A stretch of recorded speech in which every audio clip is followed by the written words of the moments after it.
President Donald Trump और प्रधानमंत्री नरेंद्र मोदी जी ने एक बहुत ही भविष्य को सामने रखकर दोनों देशों की संबंधों को, दोनों देशों की कूटनीति को देखते हुए, दोनों नेताओं की मित्रता को देखते हुए जो बायलैटरल ट्रेड एग्रीमेंट फरवरी 2025 में चर्चा शुरू की थी, इस उद्देश्य के साथ के भारत और यूनाइटेड स्टेट्स के बीच $500 बिलियन का द्विपक्षीय व्यापार हर वर्ष होना चाहिए। उस लक्ष्य को हासिल करने के लिए आज का दिन स्वर्णिम अक्षरों में लिखा जाएगा। पूरे देश में खुशी की लहर है। देश के हर क्षेत्र में बहुत ही उत्साह है भविष्य को लेकर, और मानो आने वाले दिनों में जिस प्रकार से नए अवसर, नए मौके खुलते हैं, जिस प्रकार से हमारे निर्यातकों के लिए बहुत बड़े पैमाने पे यूनाइटेड स्टेट्स ऑफ अमेरिका, जो दुनिया की सबसे बड़ी अर्थव्यवस्था है, लगभग $30 ट्रिलियन की अर्थव्यवस्था, अब हमारे निर्यातकों के लिए मोस्ट प्रिफर्ड ड्यूटी के साथ खुलती है। और जिस प्रकार से हमारे किसानों के हितों का संरक्षण किया गया है, पूर्णतः संरक्षण किया गया है किसानों का, डेयरी का, उसको मद्देनजर रखते मैं मानता हूं ये जो यूनाइटेड स्टेट्स और भारत के बीच जॉइंट स्टेटमेंट कल देर रात फाइनलाइज हुआ, विश्व के समक्ष रखा गया, इसका देश के कोने कोने में स्वागत हुआ है। यहां तक कि आज सुबह मैं एक वीडियो देख रहा था, एक साधारण हस्तकला के क्षेत्र के हमारे कारीगर का संबल से, उत्तर प्रदेश के संबल से, और वो कह रहे थे अब 18% टैरिफ हो गया, अब तो मौज है, हमारे को बहुत लाभ है, अब नए ऑर्डर्स आएंगे और तरक्की होगी। ये उनके शब्द आज सुबह मैंने एक्स हैंडल पर किसी पत्रकार को उनको कहते हुए सुना। मित्रों, ये जो जॉइंट स्टेटमेंट है, ये एक प्रकार से नई आशा, उमंग और नए संकल्प के लिए हर भारतवासी को अवसर देता है, मौके देता है।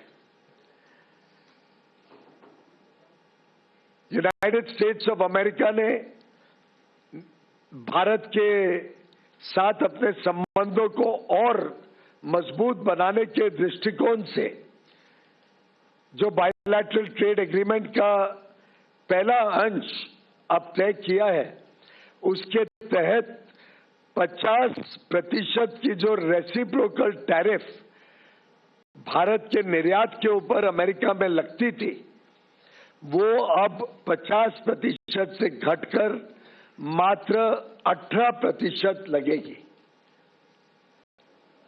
और 18% हमारे जितने अड़ोस पड़ोस के देश हैं, जितने देश हैं जिनके साथ हमारी स्पर्धा रहती है, उन सभी देशों से कम है, और आगे आने वाले दिनों में हमें और हमारे निर्यातकों को बहुत लाभ देंगे।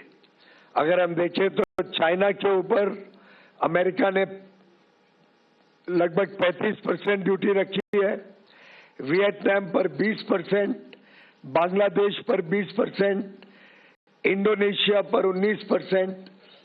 हम सभी स्पर्धा में खड़े देशों से कम हैं। साथ ही साथ कई ऐसे वस्तु हैं जिसके ऊपर अब शून्य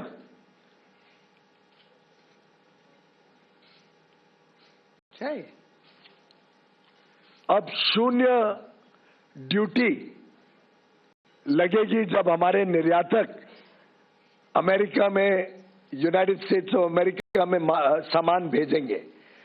उदाहरण के लिए जेम और डायमंड्स पूरी तरीके से शून्य ड्यूटी लगेगी। फार्मास्यूटिकल प्रोडक्ट्स जो भारत से दवाइयां बड़े रूप में जाती हैं, लगभग $13 बिलियन की, उस पे शून्य ड्यूटी लगेगी। स्मार्टफोन्स जो भारत से बड़े रूप में अमेरिका जाते हैं, उसमें आगे भी चलकर शून्य ड्यूटी ही लगी रहेगी। इस प्रकार से ढेर सारी ऐसी वस्तु हैं जिन पर आगे चलकर शून्य ड्यूटी लगेगी। कृषि के क्षेत्र में भी ऐसे कई सारे वस्तु हैं जो भारत से निर्यात होंगे अमेरिका में, जिस पर शून्य रेसिप्रोकल टैरिफ लगेगा, एडिशनल ड्यूटी शून्य हो जाएगी। उदाहरण के लिए स्पाइसेस, चाय, कॉफी और उसमें से बने वस्तु, कोपरा यानी कोकोनट और coconut oil, vegetable wax, areca nut, Brazil के नट, कैशू नट, चेस्टनट, कई सारे फल और कई सारी सब्जियां,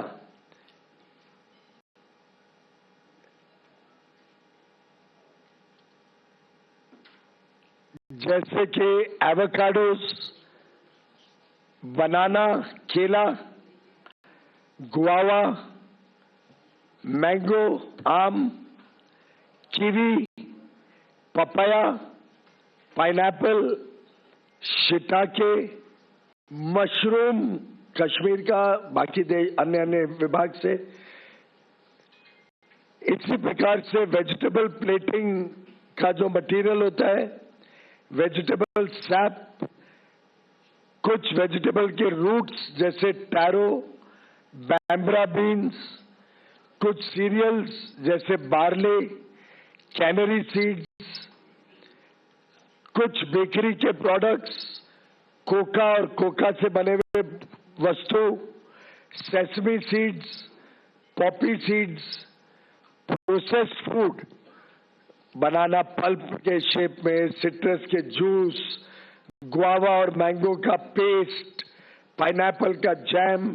अब ये सभी वस्तुओं पर जो हमारे किसान भारत में बनाते हैं, इस पर अमेरिका में रेसिप्रोकल टैरिफ 50% से घटकर शून्य हो जाएगा, शून्य। इसी के साथ साथ कई सारे और वस्तु जो भारत से निर्यात होते हैं, जिसमें अमेरिका रेसिप्रोकल टैरिफ शून्य करेगा। उदाहरण के लिए एयरक्राफ्ट के पार्ट्स, मशीनरी के parts, generic drugs, pharmaceutical products, कुछ elementary auto parts, gem and diamonds जो वेस्ट बंगाल में बनते हैं, महाराष्ट्र, गुजरात में बनते हैं, तमिलनाडु में बनते हैं, केरल में बनते हैं, gem and diamonds, coins, platinum, clocks and watches, essential oils, कुछ होम डेकोर के वस्तु जैसे शैंडलियर्स, इल्यूमिनेटिंग साइंस, लैंप्स के कुछ पार्ट्स, सीट्स, कुछ इनऑर्गेनिक केमिकल्स, आयरन और hydro oxides, aluminium oxides, inorganic compounds, precious metals के, जिंक ऑक्साइड्स, कुछ इंस्ट्रूमेंट्स और अपैरेटस, कुछ अलग अलग प्रकार के मिनरल्स और नेचुरल रिसोर्सेज, कुछ पेपर, प्लास्टिक और वुड की वस्तुएं, नेचुरल रबर। देखिए कितनी सारी वस्तुओं पे भारत को 0 रेसिप्रोकल टैरिफ मिलने जा रहे हैं। इसी के साथ साथ हम सबके लिए बहुत ही खुशी की बात है, और इसका तो मैं समझता हूं पूरे देश में चर्चा हो रही है कि कैसे कई सारे किसानों के किए गए वस्तु, किसानी क्षेत्र के उत्पाद अब भारत से 0 ड्यूटी पर अमेरिका में जा सकेंगे, और जिसका भारत के निर्यात को फायदा होगा। इसी के साथ साथ एक देश में कुछ लोग जो भारत के किसानों के विरोधी है, भारत के किसानों की चिंता नहीं करते हैं, भारत को गुमराह करने की कोशिश करते हैं, ऐसे कुछ लोगों को आज ये देख के हैरानी हो रही है कि कैसे भारत और यूएस के इस एग्रीमेंट के द्वारा कई सारे किसानी क्षेत्र के सामान पर 0 कोई लाभ भारत में इंपोर्ट करते हुए दिया गया है। कोई लाभ नहीं दिया गया, कोई रियायत नहीं दी गई है। लोग सोचते थे ना कि भाई किसानी क्षेत्र में सब खुल जाएगा। हमने कोई ऐसा काम नहीं किया है जिसमें किसी भी किसान को नुकसान हो सके। जो वस्तु भारत में सेंसिटिव है, हमारे किसान पर्याप्त मात्रा में बनाते हैं, जिसमें हम आत्मनिर्भर हैं, उन सब वस्तुओं को इस एग्रीमेंट के दायरे से बाहर रखा गया है। उसमें भारत ने कोई छूट नहीं दी है। जैसे कि उदाहरण के लिए जीएम का बना हुआ जेनेटिकली मॉडिफाइड कोई वस्तु भारत में नहीं आएगा। मीट, उसमें कोई रियायत नहीं दी गई है। पोल्ट्री, कोई रियायत नहीं दी गई है। डेयरी के कोई वस्तु के ऊपर कोई रियायत नहीं दी गई है। सोयाबीन, कोई रियायत नहीं दी गई है। मेज, कोई रियायत नहीं दी गई है। मेज यानी मक्का, कोई रियायत नहीं है। चावल, गेहूं, चीनी, सीरियल्स, ये कोई रियायत नहीं दी गई है। मिलेट जैसे ज्वार, बाजरा, रागी, कोडो, अमरनाथ, इस पर कोई रियायत नहीं दी गई है। फल जो भारत में पर्याप्त मात्रा में बनते हैं, जैसे केला, बनाना, स्ट्रॉबेरी, चेरीज, सिट्रस फ्रूट, उस पर कोई रियायत नहीं दी गई है। ग्रीन पी, काबुली चना, मूंग, कोई रियायत नहीं दी गई है। ऑयल सीड्स, कोई रियायत नहीं दी गई है। कुछ एनिमल फीड के प्रोडक्ट्स हैं, ग्राउंडनट्स, हनी, मॉल्ट और मॉल्ट से बना हुआ सामान, non alcoholic beverages, flower and meals, starch, essential oils, ethanol जो बड़े पैमाने में भारत में बन रहा है, और टोबैको जो हमारा एक प्रकार से निर्यात होता है बड़े रूप में। इन सभी वस्तुओं पे किसी प्रकार की रियायत इस एग्रीमेंट के द्वारा नहीं दी गई है, और इसीलिए मैं डंके की चोट पर कह सकता हूं कि किसी प्रकार से ये करार भारत और यूनाइटेड स्टेट्स ऑफ अमेरिका के बीच भारत के किसानों के हितों को, भारत के एमएसएमईज को भारत के हैंडीक्राफ्ट और हैंडलूम को किसी प्रकार का कोई नुकसान नहीं पहुंचाते, बल्कि हमारे हुनर वाले युवा युवती, हमारे कर्मठ कर्मचारी, हमारे कारीगर, हमारे विश्वकर्मा, हमारी बहनें, विशेषकर जो वस्त्र क्षेत्र के साथ जुड़े हैं, टेक्सटाइल्स, लेदर के और फुटवेयर के साथ जुड़े हुए हैं, टॉयज के साथ जुड़े हुए हैं, स्पोर्ट्स गुड्स के साथ जुड़े हुए हैं, ढेर सारे ऐसे क्षेत्र हैं जहां भारत को अब अमेरिकन मार्केट में लाभ मिलेगा।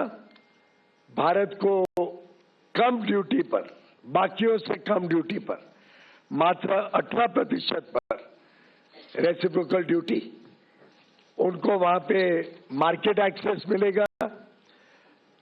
होम डेकोर हो, वुड और फर्नीचर हो, पिलोज, कुशन जो अपहोल्स्ट्री के साथ सामान बनता है, quilts, comforters, non electrical lamps, इसी प्रकार से जो मशीनरी और पार्ट्स, अलग अलग प्रकार के मशीनरी के पार्ट्स होते हैं, खिलौनों का मैंने जिक्र किया, टॉयज, ज्वेलरी जो बनती है, jewellery, leather and footwear, textile और अपैरल का बहुत बड़ा हमारा निर्यात में फायदा होगा। खासतौर पे सिल्क, जिसको silk is at zero duty, silk के प्रोडक्ट्स जीरो ड्यूटी पे ले आए हैं। तो एक प्रकार से अलग अलग क्षेत्रों को निर्यात के लिए लाभ देना और हमारे किसानी क्षेत्र को आयात से संभालना, सुरक्षित रखना, ये दोनों का twin objective United states of America और भारत के इस द्विपक्षीय करार में किया गया है। मैं माननीय प्रधानमंत्री नरेंद्र मोदी जी और माननीय डोनाल्ड ट्रंप जी, राष्ट्रपति यूनाइटेड स्टेट्स के, दोनों को बधाई देता हूं कि बड़ा ही फेयर, इक्विटेबल और बैलेंस्ड ट्रेड एग्रीमेंट जो भारत के हितों को संरक्षित रखता है, द्विपक्षीय व्यापार को मौका देता है बढ़ने के लिए, भारत को अलग अलग प्रकार के टेक्नोलॉजी प्रोडक्ट्स जो हमारे विकास के लिए हमें आवश्यकता है, उदाहरण के लिए हवाई जहाज हो, सेमीकंडक्टर्स हो, चिप्स हो, एआई मिशन को हमें आगे लेके जाना है, हाई क्वालिटी मशीनरी हो जो हमें सेमीकंडक्टर इंडस्ट्री और क्वांटम और हाई क्वालिटी इनोवेटिव प्रोडक्ट्स जो भारत में लगते हैं, इन सबको अब भारत में मौका मिलेगा। भारत के उपभोक्ताओं को लाभ देने का मौका मिलेगा या नए रोजगार के अवसर खड़े करने का मौका मिलेगा, भारत की अर्थव्यवस्था को तेजी से आगे लेके जाने का।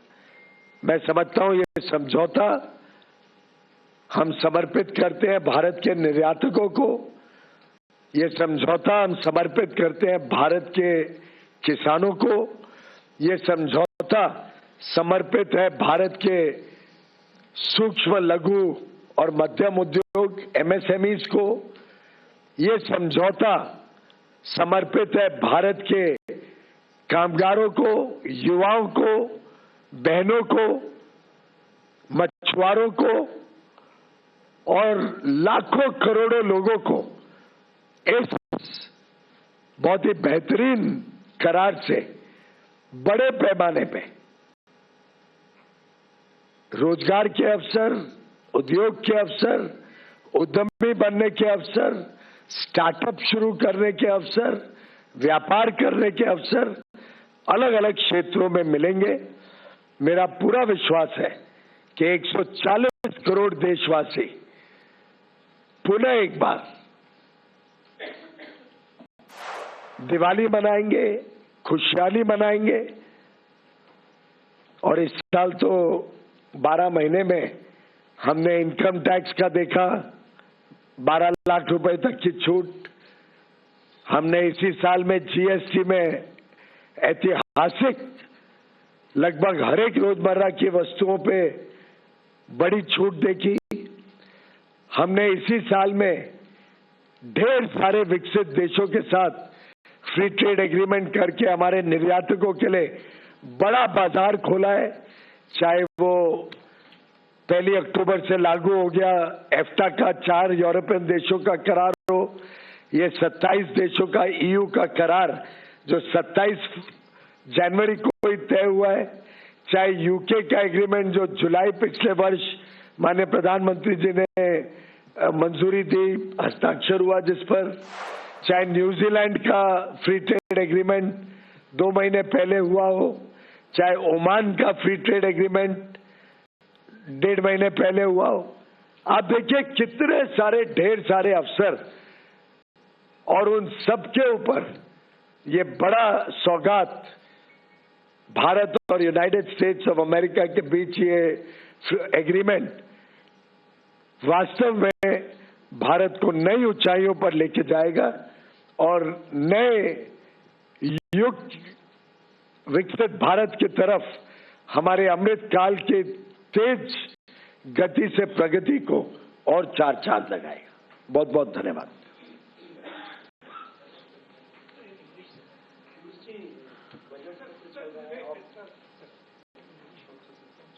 नहीं, पहले प्रश्न ले लेते हैं फिर बात में।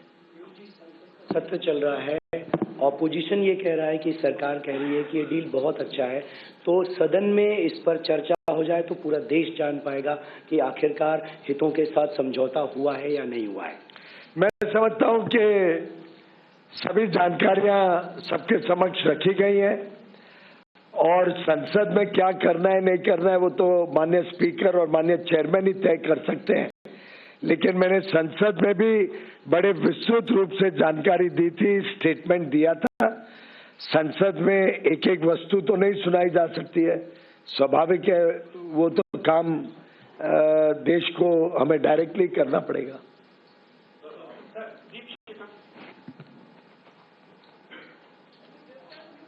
Mic. So could you also share the list of items on which India would be reducing duty to 0 for American products? Bharat ने अपने हितों को देखते हुए और अपनी जरूरतों को देखते हुए बड़ा कैलिब्रेटेड तरीके से उन वस्तुओं पे विशेषकर जहां हम आज भी आयात के ऊपर निर्भर हैं और हमारे किसानों को संरक्षण रखते हुए कुछ वस्तुओं पे खोली है मार्केट।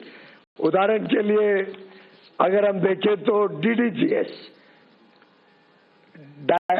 डिस्टिल्ड ग्रेन सॉल्युबल, अब ये इसमें एक सीमित रूप से अमेरिका से सामान लाया जाएगा भारत में, जो हमारे एनिमल हस्बेंड्री ने मांग रखी थी हमारे सामने, जो उनकी जरूरत थी उतनी क्वांटिटी अमेरिका से लाई जाएगी जो पोल्ट्री के लिए बहुत लाभदायक होगी। इसी प्रकार से कुछ चीजें ऐसी हैं जिसमें भारत को जरूरत पड़ती है, किसानों की हितों को रक्षा करते हुए इसमें हमने उसको खोला है। कुछ चीजें ऐसी हैं जो भारत में बनती है पर पर्याप्त मात्रा में नहीं बनती है, जिसमें कंपटीशन होगा तो उपभोक्ताओं को लाभ होगा।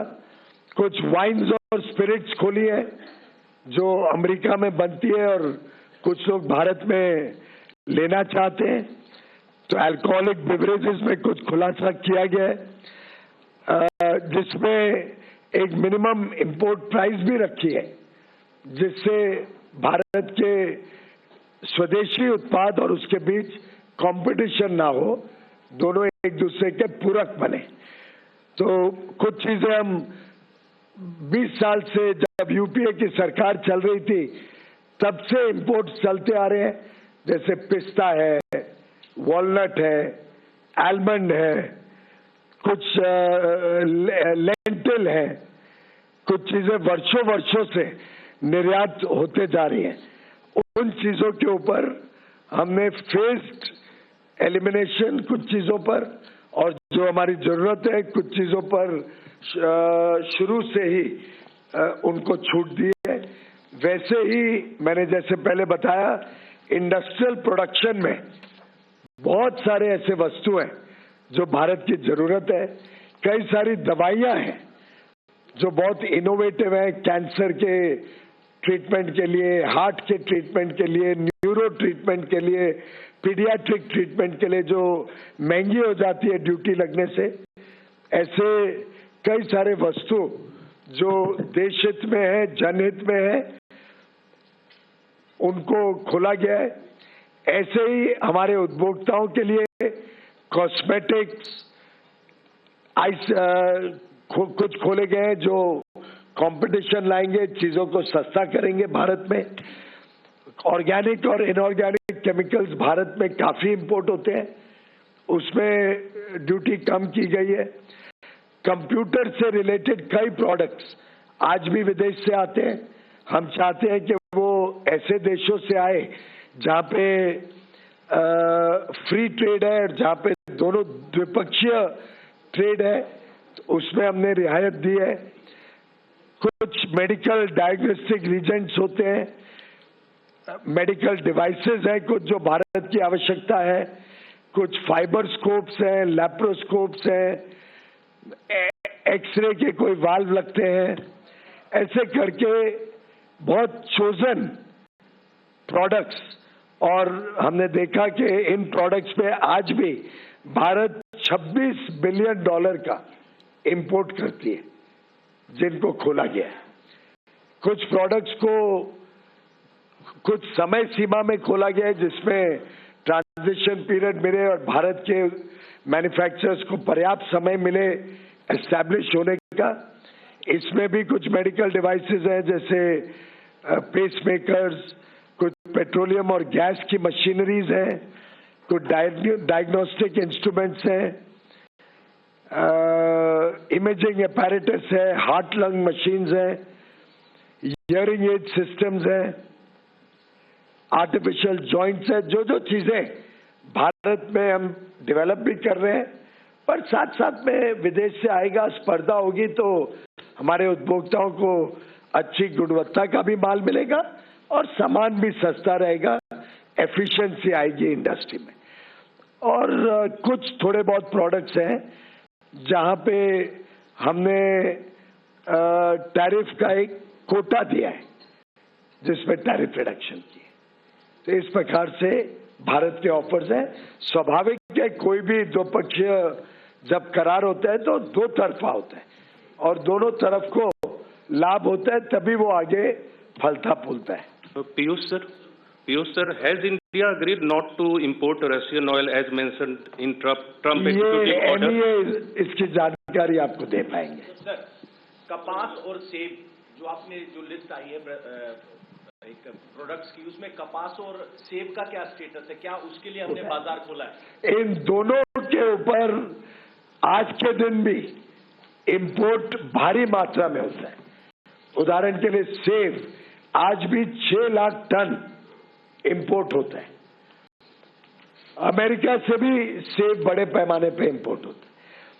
आज जो इंपोर्ट हो रहा है वो 50 रुपए मिनिमम इंपोर्ट प्राइस पे इंपोर्ट होता है और उस पे 50% ड्यूटी यानी 25 रुपए।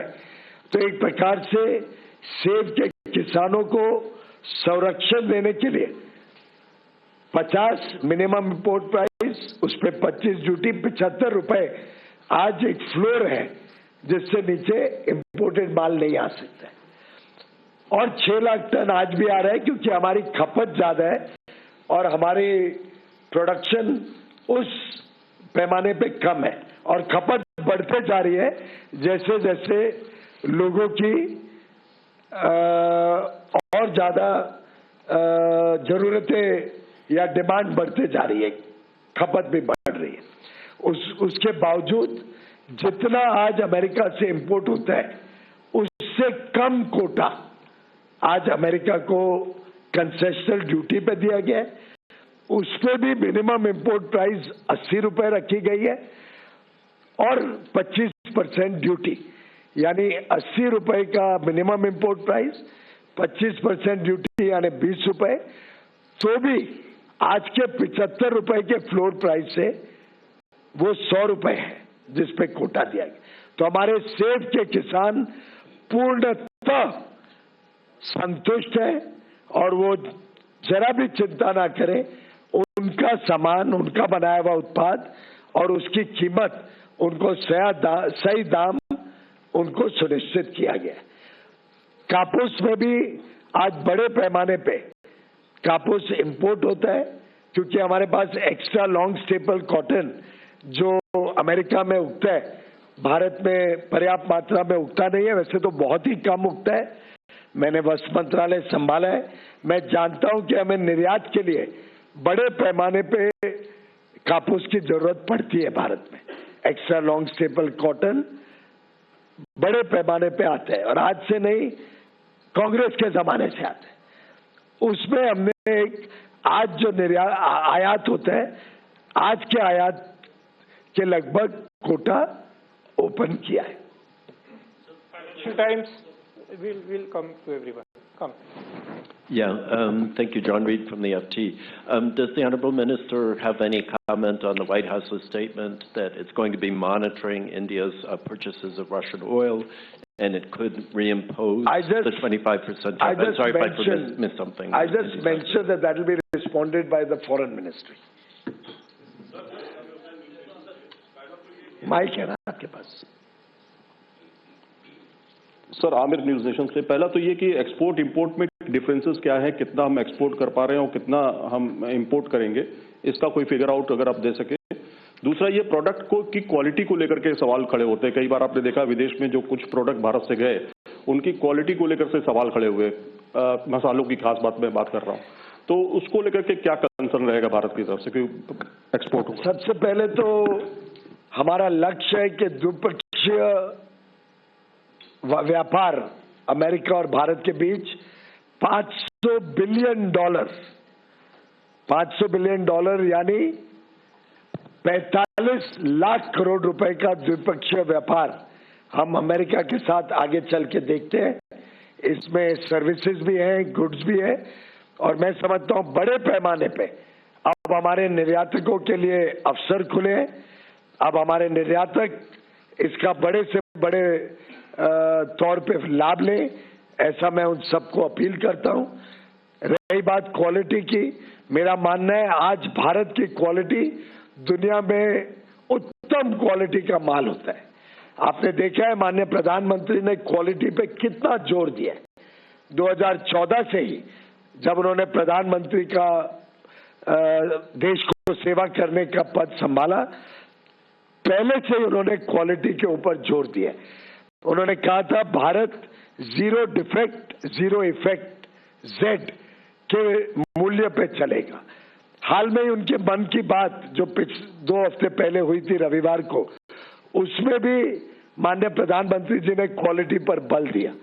पार्लियामेंट का सेशन शुरू हुआ, उनके पहले दिन के उद्बोधन में भी उन्होंने क्वालिटी का जिक्र किया और परसों ही राज्यसभा में माननीय महामहिम राष्ट्रपति जी के उद्बोधन पर जो धन्यवाद का प्रस्ताव था, उस पर भी जवाब देते हुए माननीय प्रधानमंत्री जी ने बल दिया कि भारत की क्वालिटी और भारत का ब्रांड सर्वोच्चम होना चाहिए, बेस्ट होना चाहिए, दुनिया का फेवरेट होना चाहिए और मैं मानता हूं हमारे निर्यातक बहुत बेहतरीन काम कर रहे हैं इसमें।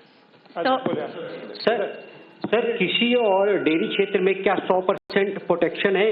क्योंकि कंफ्यूजन ये है कि क्या कुछ शर्तों के साथ उनको एंट्री दी गई है और लगातार विपक्ष जो ये कह रहा है कि पूरी बात बता नहीं रही है सरकार।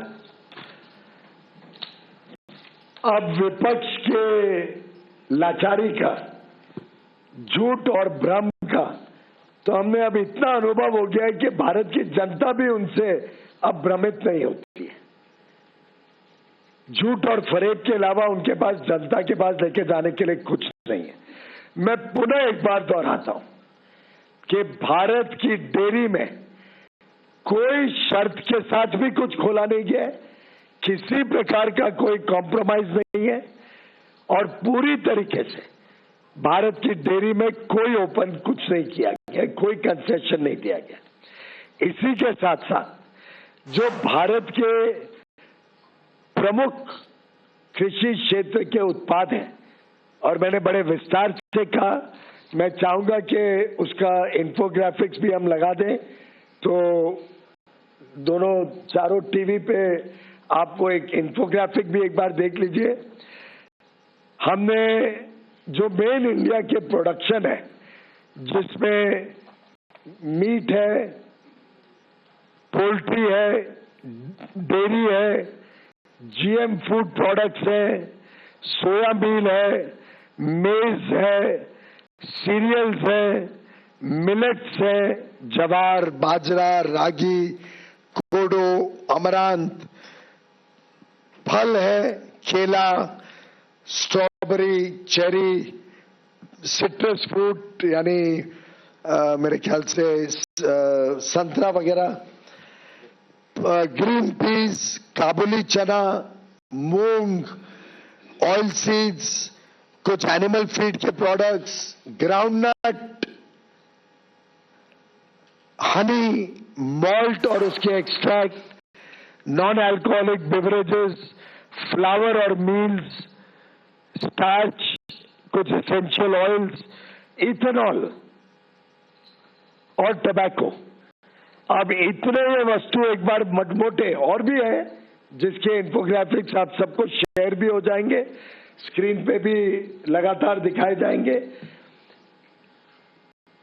इन सबको जब हमने कोई छूट, कोई रियायत, कोई शर्त या बिना शर्त किसी प्रकार से भी कोई कॉम्प्रोमाइज नहीं किया, तो मैं समझता हूं भारत के किसान आज खुशहाली मनाएंगे और पूरी तरीके से संतुष्ट हैं। Sir, Karishma from Business Today. Congratulations to you. So you spoke of some limitations on imports, like you mentioned about apples and also particular quantity for DDGS. So is this going to be more quota based and yes, it'll for be all the based. imports? Not necessarily. It depends. There are some items we don't make in India. So we have done a very calibrated opening depending on India's needs and India's current situation. Sir, this is Archit from Business Standard. Sir, दो छोटे सवाल हैं। एक तो जो $500 billion का trade होगा, उसमें एनर्जी इंपोर्ट का कंपोनेंट क्या होगा, और सरकार का क्या अनुमान है कि रूस से हटकर अगर हम अमेरिका से ऑयल इंपोर्ट करेंगे तो खर्चा कितना होगा। और दूसरी बात, सोयाबीन ऑयल की जहां तक बात है, हमने पिछले साल एडिबल ऑयल ईयर में 3.7% of our total crude soybean oil needs we had imported from US. Do you see this going up, and by how much when import duties are reduced to zero? Now they're 27.5. As regards the composition of the imports, it is up to the importers and up to the suppliers of the United States to give them an offer that they cannot refuse, and material comes into India. उसमें सरकार तो कुछ खरीदती नहीं है, बेचती नहीं है, वो प्राइवेट ट्रांजैक्शन। रही बात ऑयल की, उसका मैं आपको कई बार बोल चुका हूं, आप जितनी बार और पूछोगे मेरा जवाब वही होगा कि वो एमईए उसका जवाब देगा। और जहां तक सोयाबीन ऑयल की बात है, उसमें भी एक कोटा निर्धारित किया गया। Sir, Sir, Amity here from Business Line. Sir, on ICT imports, on laptops and tablets and all, so are we moving back to a free import regime from the license or the authorization regime? There is no license regime on this product. Authorization requirement. Well, that is more directed towards safeguarding our interests from countries which are known to do predatory pricing or supply goods at irrational prices, which are even sometimes lower than the cost of manufacture in India.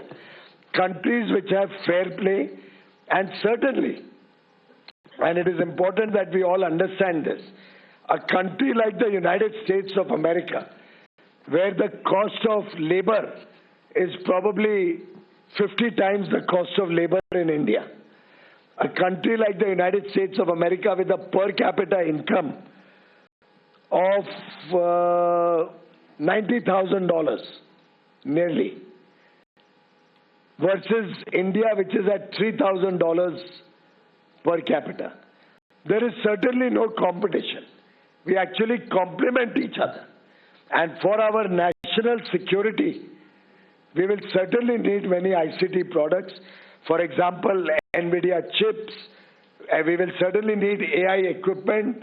We will certainly need data centers if we have to remain abreast with what is happening in the world.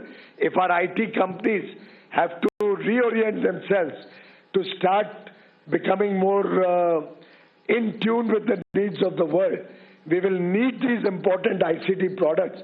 It is a big win. I repeat, it is a big win for India that America has agreed to provide us all these ICT products, which are the need of the hour in our country.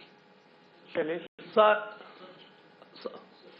हाँ लीजिए mic उठा लीजिए. यहाँ से smartphone वगैरह जाता है और इलेक्ट्रॉनिक्स कंपोनेंट जो एक्सपोर्ट होते हैं उस पे स्टेटस क्या होगा? और दूसरा सर, जॉइंट स्टेटमेंट में जो लास्ट का चौथा पॉइंट है उसमें कुछ बोला गया है ऐसा कि यूएस और इंडिया जो है आगे भी टैरिफ कम करने पे बातचीत करते रहेंगे, जो 18% अभी हुआ है. ऐसा ये अगर मैं गलत हूँ तो सही करिएगा सर. सबसे पहली बात तो स्मार्टफोन्स आगे भी जीरो ड्यूटी पे भारत से एक्सपोर्ट होते रहेंगे.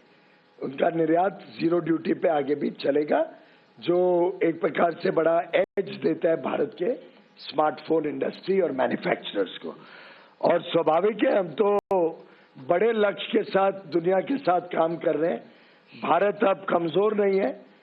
भारत एक आत्मनिर्भर और आत्मविश्वास से भरा हुआ देश है, और हम चाहेंगे कि आगे भी हम यूनाइटेड स्टेट्स के साथ अपने रिश्ते और सुधारें और नई चीजों पे चर्चा करें. तो ये पहला फेज है. आगे हम और देखेंगे कि क्या द्विपक्षीय लाभ जो दोनों तरफ को लाभ मिल सकता है, उन चीजों पे आगे चर्चा करें. Madam Sridhar from CNN News 18. I would like to ask you, sir, how this deal will complement the Make in India? The very fact that America has innovation and technology far superior to any other country in the world, but because of their high cost of production and labor, there are many products which they are not able to compete in the world markets at affordable prices. Provides a huge, unique opportunity for American innovation to produce in America for the needs of America and to collaborate with friendly countries, trusted democracies like India, to work together to manufacture in India to capture world markets. Therefore, we complement each other. Bharat और America एक दूसरे के पूरक हैं. We complement each other. हम स्पर्धा नहीं करते. We don't have a competition with each other. हाँ जी, हेलो सर, ये जॉइंट स्टेटमेंट असीम हूँ CNBC आवाज से. ये जो जॉइंट स्टेटमेंट है उसमें लिखा गया है कि वाइन एंड स्पिरिट्स के बाद एडिशनल प्रोडक्ट. तो एडिशनल प्रोडक्ट कौन से हैं और इसे इतना ओपन एंडेड क्यों छोड़ा गया है जॉइंट स्टेटमेंट के अंदर? दो तरफा बातचीत आगे भी चलती रहे, वो भारत के हित में है। और अगर फेयर, इक्विटेबल और बैलेंस ट्रेड आगे और बढ़ता है तो मैं समझता हूं उसका तो स्वागत ही करना चाहिए। Sir, I am Prashant from Asianet News. How will this help the marine industry in India, and also are the American cars included in this agreement? The marine industry is already celebrating, and I compliment the fishermen and the seafood exporters, because when the duty went up to 50%, they looked for alternate markets, and the government helped them open up markets in other geographies. For example, the whole European Union opened up a big market opportunity, and despite a fall in US exports, we saw a 20% increase in seafood exports in the last few months. Now, with seafood also coming down to 18%, they will have a double benefit. They have new markets which they have opened up, and they will also be able to supply to the American market. So I saw some news reports that seafood exporters are celebrating in all the coastal areas, particularly in Kerala. Seafood and fishermen are celebrating, particularly in Tamil Nadu. Seafood and fishermen are celebrating. In Maharashtra, in Gujarat, in Andhra Pradesh, in Odisha, there's a wave of happiness amongst the seafood exporters. Sir Manohar Singh Univarta से मेरे sir छोटे छोटे 2-3 सवाल हैं। एक तो मैं चाहूँगा जानना कि जो TRQ का हमने प्रोटेक्शन लिया है, क्या टैरिफ रेट कोटा का, सेब और कॉटन के अलावा हमें किन किन वस्तुओं पे हमने व्यवस्था रखी है। दूसरा, जो हमारा स्टील और एल्युमिनियम प्रोडक्ट है, जिसको नेशनल सिक्योरिटी एक्ट के तहत राष्ट्रपति ट्रंप ने उसको जो है उनके आयात पे हमारे जो यूनिटिव या प्रोटेक्टिव टैरिफ लगाए, कई प्रोडक्ट्स हैं जिसपे टैरिफ रेट कोटा रखा गया, तो लिस्ट बड़ी लंबी है, समय पर आपके पास आ जाएगा। और जहाँ तक स्टील और एल्युमिनियम का सवाल है, वो पूरे विश्व के ऊपर उन्होंने 50% टैरिफ लगाया, तो वो टैरिफ पूरे विश्व में सबके ऊपर सेम है, जितना भारत पे उतने बाकी सब देशों पे भी है। हाँ जी sir, from Media One. Sir, major announcements include Bring the mic close. Sir, Dhanasmo from Media One. Major announcements include free trade and Russian oil announced by Donald Trump. Could you join? I mean, they have said it so many times, the MEA will respond to that. Anybody else? This is... Hello. Sir, Rishabh with NDTV Profit. Here, sir. The statement also mentions that US-India will work together to address non-market policies of third parties. Is that a reference to our northern neighbor? What is the process there? समझने वाले समझ गए। Sir, just a small clarification, ये बात कही जा रही है, कई जगह शंका है कि DDGS चूंकि अमेरिका में GM से ही होता है, तो ये क्या इनडायरेक्ट एंट्री हो जाएगी GM की? इसके ऊपर एनवायरमेंट मिनिस्ट्री के प्रोसेसेस हैं, और जैसे बोविन मीट है, एक बार बोविन मीट प्रोसेस हो जाता है तो फुट एंड माउथ डिजीज के ट्रेस नहीं आते उसमें, that is done and dusted after it gets process. ऐसे कई सारे प्रोडक्ट्स में एक बार प्रोसेस हो जाता है तो उसका इफेक्ट GM का नहीं रहता है। और वो तो हम इतने दुनिया भर का सामान आप लोग खाते हैं, चॉकलेट्स खाते हैं और क्या क्या दुनिया भर के जाते हो, आप भी विदेश जाके खाते हो, तो एक बार प्रोसेस हो जाता है तो उसके बाद वो विषय रहता नहीं। Yes, this side. Yeah. Introduce yourself. Sir, introduce yourself. Sir, this is Vibhuti from Sambad. Sir, this side. This is Vibhuti from Sambad, Odisha. So I want to ask you one thing. As you know, sir, Odisha is a very fast-growing state in strawberry. And what is your specially plan for import and export about strawberry situations अभी क्या है? और second चीज है कुछ pesticides product को लेके last time US has done problem on mangoes. So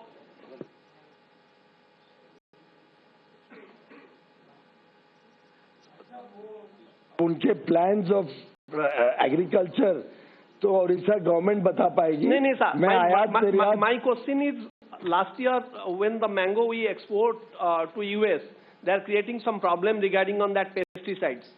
And same kind. Sir, every country has health and safety standards. India also has health and safety standards. FSSAI, FDA, we all have our health and safety standards. When we import any material, they have to meet our standards. When we export any material, we have to meet their standards. If somebody doesn't meet that standard, it doesn't mean that we are supposed to support a bad quality. I am again repeating quality, quality and quality. India is known for high quality, and I request all exporters and importers to ensure that India's name and India's consumers get the best quality. Sir, Tarun Sharma from Zee Business. And what's currently the pipeline that you have? I'll come So to I my think next. these trade deals are extremely positive to economy, and there are several ways